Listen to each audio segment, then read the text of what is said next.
Hello everyone, welcome to your channel Sajwan classes.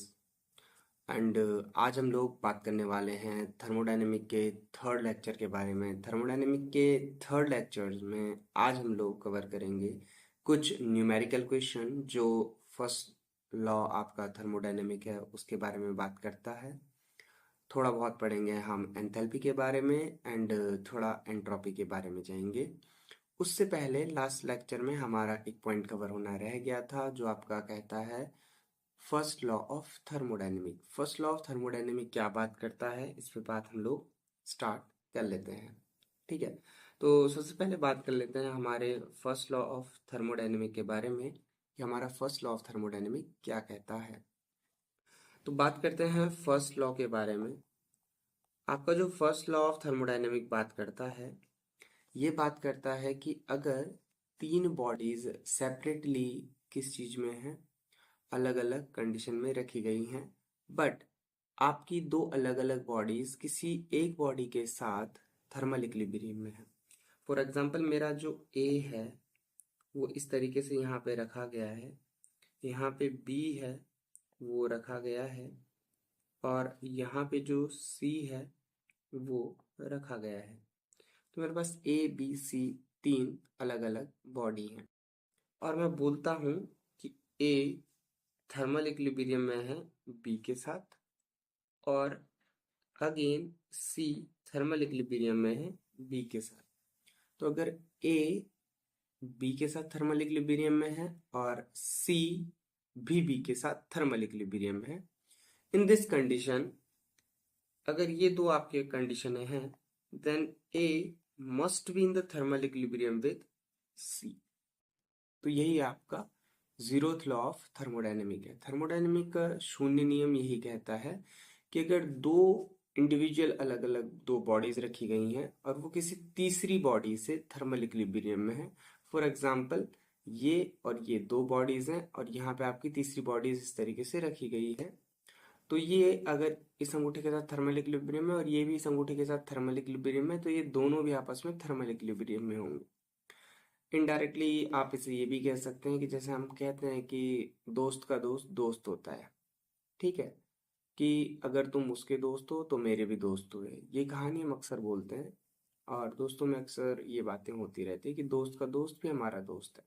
तो यही कुछ आपका जीरोथ लॉ ऑफ थर्मोडायनेमिक की बात होती है। काफी इंपॉर्टेंट रूल है इस बात को एक्सप्लेन करने के लिए कि चीजें किस तरीके से थर्मल इक्विलिब्रियम में होती हैं। तो ये तो आपका basically zeroth law of thermodynamic की बात हो गई। अब हम लोग बात कर लेते हैं फर्स्ट लॉ ऑफ थर्मोडायनेमिक के कुछ नियम, लेकिन उससे पहले हमने पढ़ा था कि the change in internal energy of any system is equal to your sum of heat and work done of, sorry, work, अभी डन बाई या डन ऑन द सिस्टम की बात नहीं कर रहा, वर्क डन। तो ये चीजें बात करता है आपका फर्स्ट लॉ ऑफ थर्मोडायनेमिक। एक क्वेश्चन पे बात कर लेते हैं। क्वेश्चन सिंपल सा है कि calculate the change in the internal energy of the system which absorb 500 joule of heat and does work equivalent to 200 joule। आपका क्वेश्चन सिंपल सी बात करता है कि we have to calculate the change in internal energy. हमें नहीं पता internal energy में चेंज कितना आया। At that time, heat is absorbed by the system is our 500 joule, and at the same time, work done is equivalent to 200 joule। अब यहाँ पे normal आप फॉर्मूले में वैल्यू रखेंगे आंसर आ जाएगा, लेकिन आपको समझना क्या है कि इनके साइन क्या होंगे।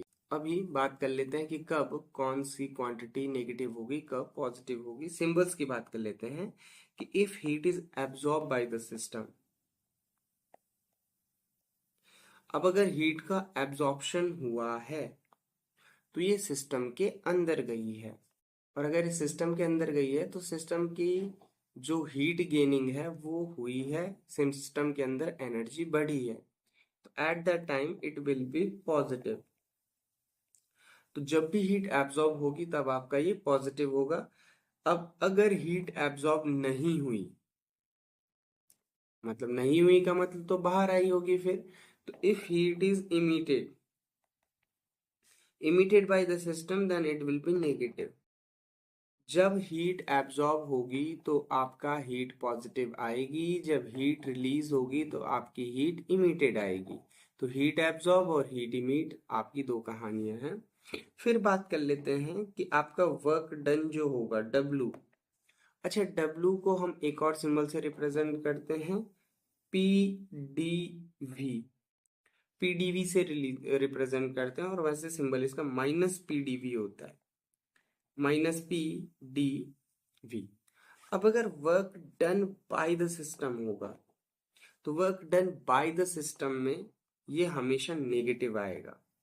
अगर आप काम करते हैं तो काम करते टाइम आपकी एनर्जी लगती है, इसलिए work done by the system is always negative, क्योंकि एनर्जी कम होती है।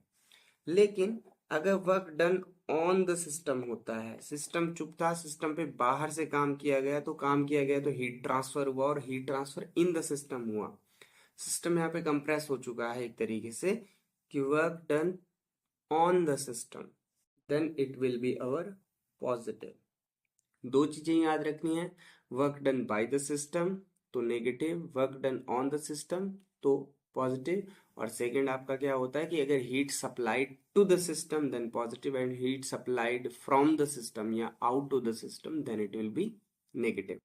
तो हमारा क्वेश्चन बात करता है आपका सिंपल सी कुछ बातों में, कि इंटरनल एनर्जी चेंज करना हमने काउंट करना है when 500 joule heat is supplied to the system and the system does 300 joule work.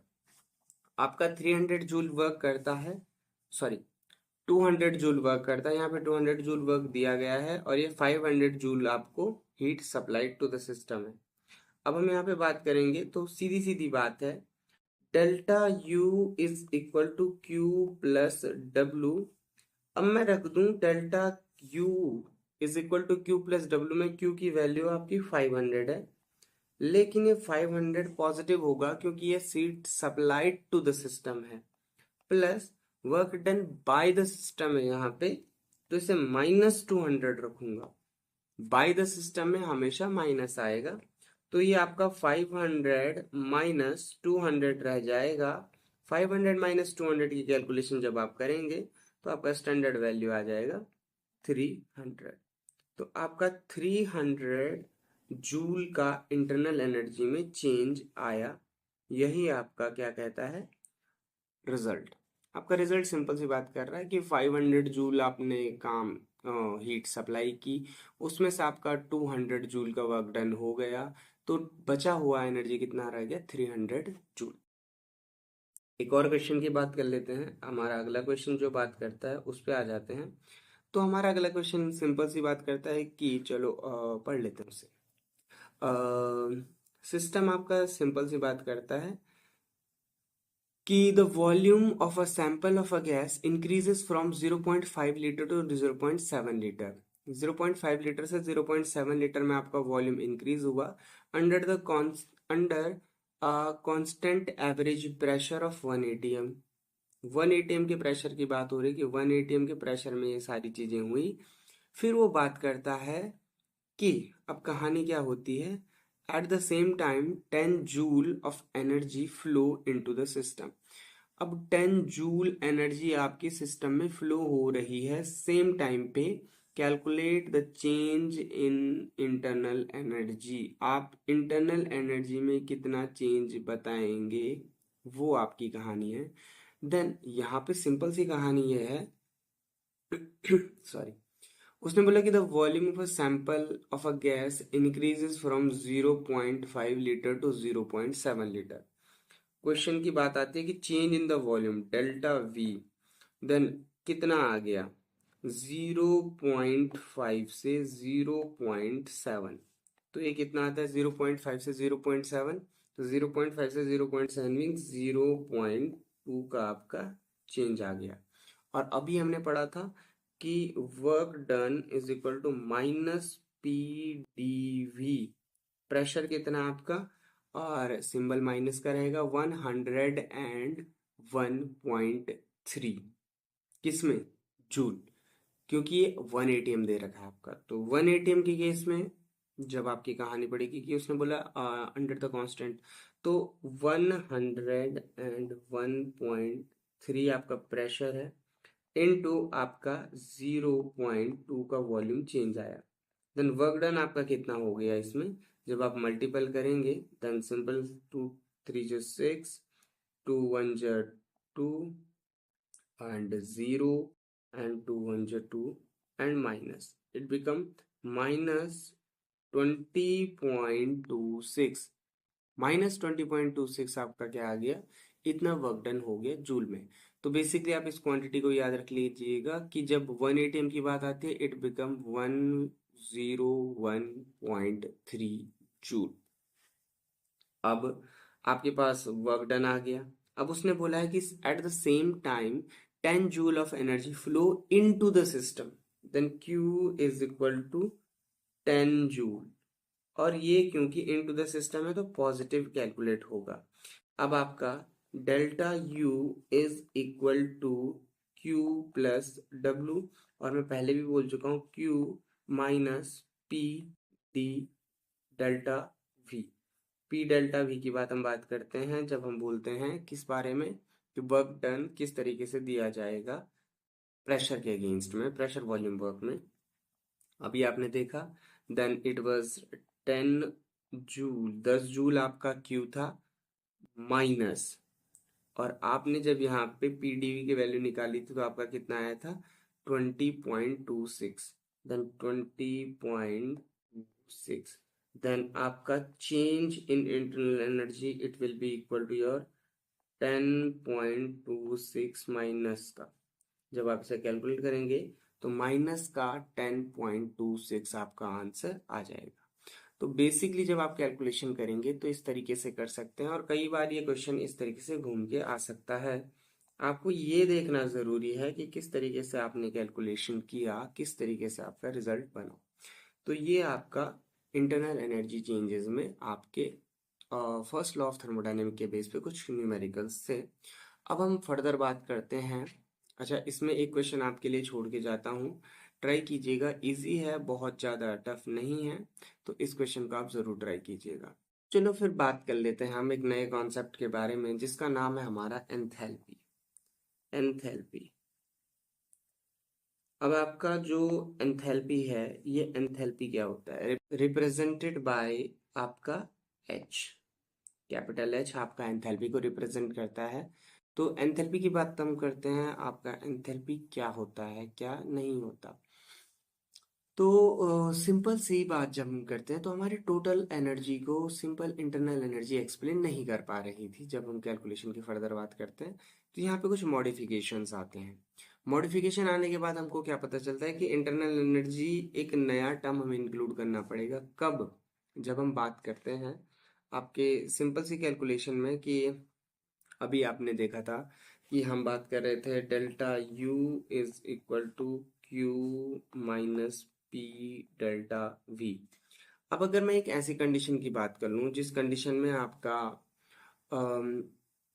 Constant temperature pressure की वैल्यू ले लूँ सराउंडिंग के साथ, सराउंडिंग में कोई चेंजेस नहीं आ रहे, और बेसिकली ना हीट एक्सचेंज तब कैलकुलेट कर लो कि सराउंडिंग का प्रेशर प्रेशर कोई बदलेगा नहीं, और आपका टेम्परेचर नहीं बदला, वॉल्यूम चेंज हो सकता है, चेंज इन द वॉल्यूम। तो दैट टाइम अगर मैं यहाँ देखूँ तो delta U plus P delta V is equal to Q। इस टाइम पे जो हीट चेंज आया, ये हीट चेंज एक ऐसी क्वांटिटी है जो आप टेम्परेचर और प्रेशर, प्रेशर कांस्टेंट रखा है हम लोगों ने, वॉल्यूम बदल सकता है, वॉल्यूम की तो बात हम वैसे भी कर ही रहे थे अभी। तो आपका जो ये Q आया इस सिचुएशन में, ये Q जो होगा, ये हीट चेंज होगा, इसी का हम लोग एंथैल्पी बोलते हैं। तो बेसिकली एंथैल्पी ना हीट एक्सचेंज की बात करता है कि सिस्टम और सराउंडिंग के बीच में कितना हीट एक्सचेंज हुआ कांस्टेंट प्रेशर पे और कांस्टेंट टेम्परेचर पे। अगर आपका at constant temperature, at constant temperature and pressure, आपके पास टेम्परेचर और प्रेशर कांस्टेंट है। कांस्टेंट टेम्परेचर और प्रेशर की कहानी में कि द हीट एक्सचेंज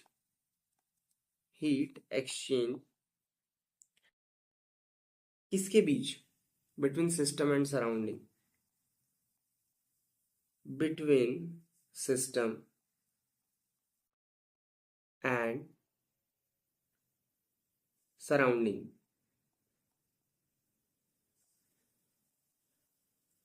तो सिस्टम और सराउंडिंग के बीच एक कांस्टेंट टेम्परेचर पे और कांस्टेंट प्रेशर पे जो हीट एक्सचेंज होता है वो क्या कहलाता है, इज नोन एज आपका एंथैल्पी।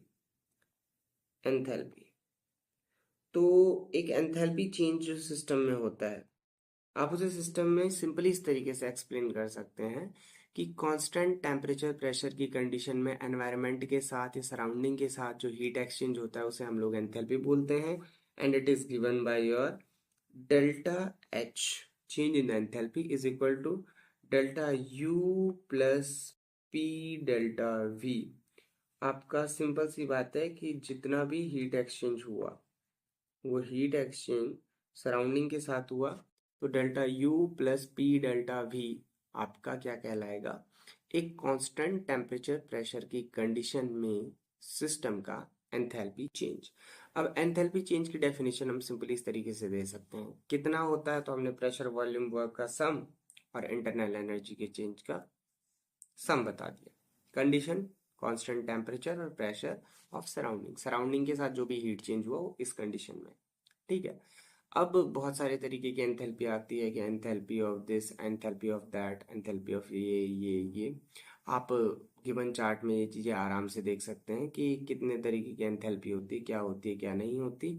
लेकिन एंथैल्पी के टर्म में एक चीज़ आपको क्लियर होना ज़रूरी है, एंथैल्पी जब भी हम पढ़ते हैं, एंथैल्पी में इतना याद रखना कि एक एनर्जी रिलीज जब होती है किसी भी सिस्टम में, जब एनर्जी रिलीज होती है, आप कह सकते हैं कि एक्सोथर्मिक रिएक्शन एक तरीके के लिए। ठीक है। तो जब भी आपका एक्सोथर्मिक रिएक्शन होगा, हीट रिलीज होगी, तो एंथैल्पी आपकी नेगेटिव होगी। एंथैल्पी नेगेटिव हमेशा इस चीज को बताती है कि जब भी हीट रिलीज होगी तो आपका एंथैल्पी नेगेटिव जाएगा एक्सोथर्मिक रिएक्शंस में। लेकिन इंडोथर्मिक रिएक्शन में आप हीट सप्लाई कर रहे हैं, हीट सप्लाई कर रहे हैं, तो हीट सप्लाई इंडोथर्मिक है। अभी सिस्टम और सराउंडिंग के बीच एक्सचेंज की बात हुई थी, तो अगर सिस्टम से बाहर सराउंडिंग में जा रहा है तो एक्सो हो रहा है, उस टाइम आपका नेगेटिव आएगा क्योंकि आप बाहर को कुछ दे रहे हो। अभी थोड़ी देर पहले यही तो बात हुई थी कि सिस्टम से क्या, कौन सी क्वांटिटी पॉजिटिव, कौन सी क्वांटिटी नेगेटिव। सेम टाइम पे अगर हीट सप्लाई जो आपकी बात हो रही है वो इंडोथर्मी के केस में है, सिस्टम से अंदर आ रही है हीट, तो आपकी एंथैल्पी बढ़ेगी। ठीक। देन सिंपल से टर्म में अगर मैं बोलूं तो एंथैल्पी आपका delta H is negative for exothermic reaction और it will be positive for endothermic reaction. जब भी आपका इंडोथर्मिक रिएक्शन आएगा जिसमें हीट अंदर आ रही है, वो आपका एक्सोथर्मिक, सॉरी, इंडोथर्मिक रिएक्शन है, इसमें आपका एंथैल्पी चेंज हमेशा क्या होगा, एक पॉजिटिव क्वांटिटी। जब भी आपका हीट बाहर जा रहा है, एक्सोथर्मिक रिएक्शन है, तो यहाँ पे आपका एंथैल्पी क्या होगा, एक नेगेटिव क्वांटिटी। ठीक है। एक दो क्वेश्चन ट्राई कर लेते हैं इस एंथैल्पी चेंज पे एंड फिर देखते हैं आगे क्या क्या होता है। अब हमारे पास एक क्वेश्चन है, इस क्वेश्चन में आपका दिया गया है कि आपका मीथेन ऑक्सीजन से रिएक्शन करता है, कंबशन जाता है कार्बन डाइऑक्साइड और आपका वाटर बनाता है। यहाँ पे आपको मेंशन करके रखा गया है कि जो आपका वाटर है वो लिक्विड है और बाकी के सारे गैसेस हैं।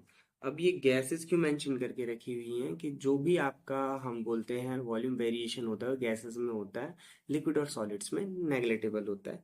तो देखो यहाँ पे सबसे पहले PV इज इक्वल टू होता है आपका NRT, और अगर मैं P डेल्टा V लिखूं तो ये डेल्टा NRT हो जाएगा। RT आपका यहाँ पे टेम्परेचर आ रहा है आपका, और T टेम्परेचर आपका और रेडबर्ग कांस्टेंट आपका R।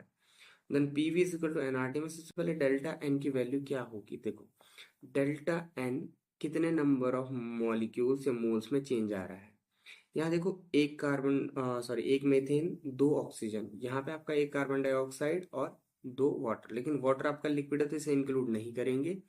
देन कितने हैं आपका रिएक्टेंट के साइड, तीन। प्रोडक्ट के साइड कितने हैं, सॉरी एक, दो नहीं, एक। अब इसमें कितना आएगा, product minus reactant which means 1 - 3 and it will B -2। तो -2 आपका डेल्टा एन का वैल्यू आ गया। देन ये कितना आ जाएगा, -2 इंटू, अब आपका रेडबर्ग कांस्टेंट 8.314, लेकिन आपका यहाँ पे यूनिट देखोगे तो किलो में चल रहा है, तो किलो में करेंगे तो 10⁻, आप इसमें माइनस में भी चले आएंगे क्योंकि आप इसमें कैलकुलेशन को जूल पर मोल की जगह किलो जूल पर मोल में कन्वर्ट करेंगे। देन 8.314 अपॉन 1000 इंटू, और आपका टेम्परेचर कितना है 298। अब आपने इंटरनल एनर्जी चेंज, इसका सॉरी एंथैल्पी चेंज करना है। Then delta H is equal to delta U plus P delta V. अब P V is equal to N R T, और एन आर टी की वैल्यू हमने यहाँ से डाल दी है ये। Then delta U is equal to -885 plus, और अंदर आपका -2 इंटू 8.314 अपॉन 1000 इंटू 298। अब आपकी इतनी कहानी हो गई है। न्यूमेरिकल कैलकुलेशन है, आप न्यूमेरिकल कैलकुलेशन कर सकते हैं। इसे 1000 से डिवाइड करने का मेन रीजन था बिकॉज ये आपका किलो जूल में मांग रखा है। जूल में होता तो मैं 8.314 लगाता, डिवाइडेड बाई 1000 नहीं करता।